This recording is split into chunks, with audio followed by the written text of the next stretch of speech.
Hello, everybody, and welcome back to our Premier League predictions series. We are back after a week break for the international fixtures. We're back on match week 31, and we've got a full host of fixtures this weekend. 10 fixtures to sink our teeth into. Let's get straight into it, really. We'll start off with the early kickoff on the Saturday, which is, of course, Liverpool versus Watford. Now, you got to think the international break has maybe had an effect on form, but Liverpool are still 5 wins out of 5 in their last 5, coming up against Watford, who have got 1 win out of their last 5.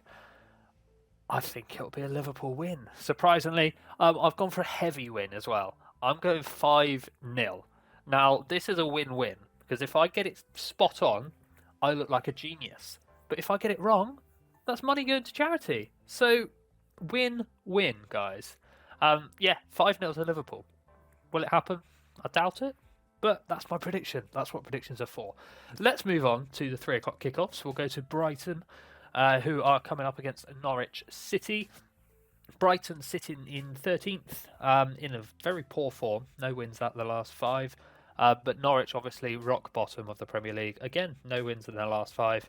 I think Brighton will turn around their form coming up against the worst team in the league. I'm going for 2-1. I think it'll be close. I think Brighton will get the edge, but I do see Norwich scoring. So I'll go for 2-1. Burnley versus Manchester City.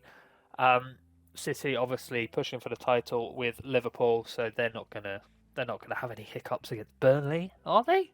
Are they? No, they're not. I'll go for 3-1. Burnley, I reckon, will score maybe a late consolation. Burnley are well and truly in the relegation battle though.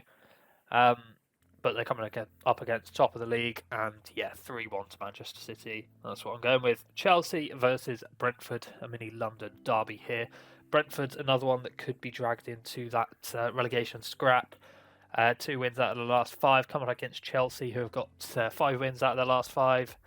I see it continuing for Chelsea, to be completely honest. I'm going 2-0. I don't think Brentford will have much of a sniff, and I think it'll be fairly routine, fairly comfortable for Chelsea. We'll move on to Leeds versus Southampton. Leeds, obviously, with the new manager, they've got back-to-back wins now after a bit of a rough start. Well, a bit of a shaky start, let's say.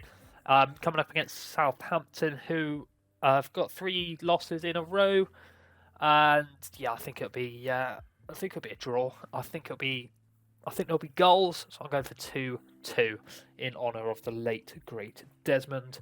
I think points will be shared, but I think there'll be goals. 2-2. Wolves versus Villa is the final 3 o'clock kickoff game on the Saturday. They're sitting 8th and 9th respectively in the table, so obviously pretty close. Although there's 10 points separating them, and I think Wolves will have the edge. I think so. Villa, you could say, are in the better form. 3 wins out of the last 5 compared to Wolves' 2 wins out of the last 5. But I think Wolves will just edge it.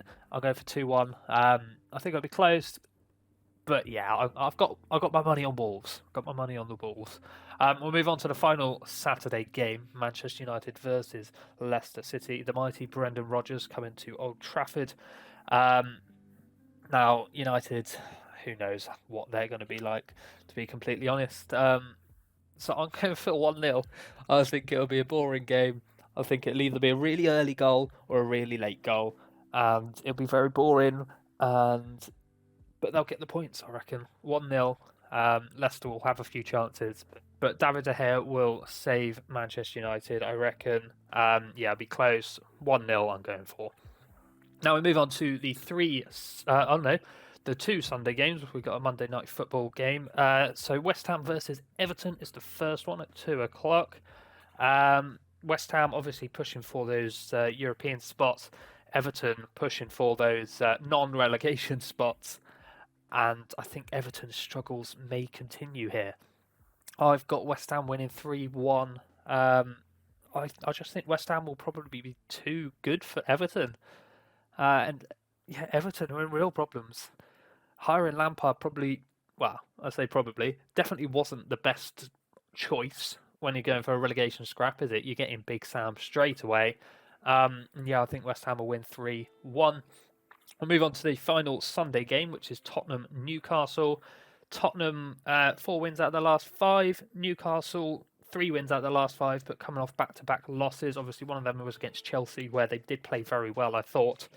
But I do think Newcastle will probably keep that form up, and I think they'll get something out of this game. To be completely honest, away from home, but I think they will get something. I'll go for 1-1 point shared on the day. And then finally, we'll move on to the final game, Monday Night Football, Crystal Palace versus Arsenal, another London derby. I think there'll be goals. I really do think there'll be goals. Arsenal in good form, 4 wins out of their last 5. Palace with 2 wins out of their last 5. And yeah, like I said, goals. I reckon I've got Arsenal winning it, but I think it'll be 3-2. Plenty of goals, plenty of excitement. There always is at Selhurst Park, under the floodlights of a Monday night fixture game. But I think Arsenal will just pip them. 3-2. Obviously, Vieira there coming up against Arsenal. He'll want to do well, but I've got Arsenal just pipping it. Anyways, that's my predictions. Please let me know your predictions in the comments below. As always, every goal that I incorrectly predict is an extra £1 added on to charity. This week we are supporting Sight Savers, which is a charity that helps children with blindness. Brilliant charity. Please read up about them. Please donate if you can. And yeah, that's who we will be supporting this weekend. And I will be back on Tuesday, where we'll be reviewing the fixtures and seeing how much of that money is going to Sight Savers. So thank you very much for watching. I hope you enjoy your weekend, enjoy the football, and I will see you next week.